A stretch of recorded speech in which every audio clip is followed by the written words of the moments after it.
Claire, 30 ans, chineuse passionnée d'antiquité, découvre un jour une poupée ancienne dans une brocante à l'écart d'un village. Elle est en porcelaine, les yeux gris perle, la robe en dentelle défraîchie. Le vendeur, un vieil homme à moitié sourd, refuse d'abord de la lui vendre. Elle a déjà eu plusieurs propriétaires. Tous partis sans laisser d'adresse.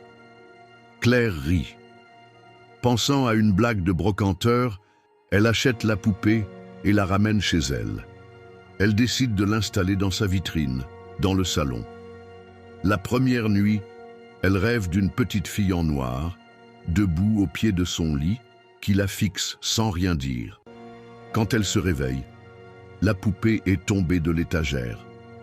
Le lendemain, elle remarque autre chose. Les yeux de la poupée ne regardent plus droit. Ils semblent légèrement tournés vers la porte d'entrée. Elle les repositionne.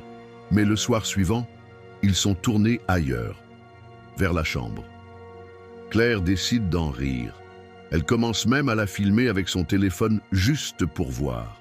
Une nuit, en revisionnant une séquence, elle remarque une chose terrifiante. À 2h14, la poupée, immobile, cligne des yeux. Les jours passent.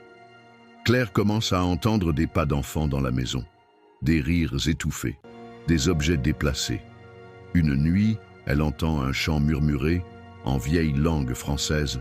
« Fais dodo, mon enfant. Tout le monde dort sauf maman. » Le son vient du salon. Quand elle descend, la poupée est sur le canapé, posée comme si on l'avait installée là, les yeux grands ouverts, fixant Claire. Elle essaie de s'en débarrasser.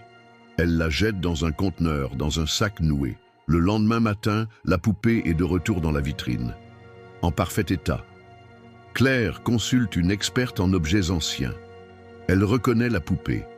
Elisa, une pièce unique fabriquée au XIXe siècle. Elle appartenait à une fille morte dans un incendie. On raconte qu'elle aurait transféré son esprit dans sa poupée préférée pour ne jamais être seule. L'experte lui conseille de l'enfermer dans une boîte de verre bénie ou de la rendre à sa terre d'origine. Mais quand Claire revient chez elle, la poupée est posée sur son lit. Et cette fois, elle sourit. La dernière nuit, Claire pose son téléphone pour filmer en continu. Elle se couche. À 3h33, l'écran devient noir, puis se rallume. La poupée est face à la caméra, très proche. Et derrière elle, sur le mur, écrit au rouge à lèvres « Maintenant, c'est à toi d'être mon ami ». Le lendemain, Claire ne répond plus. Son appartement est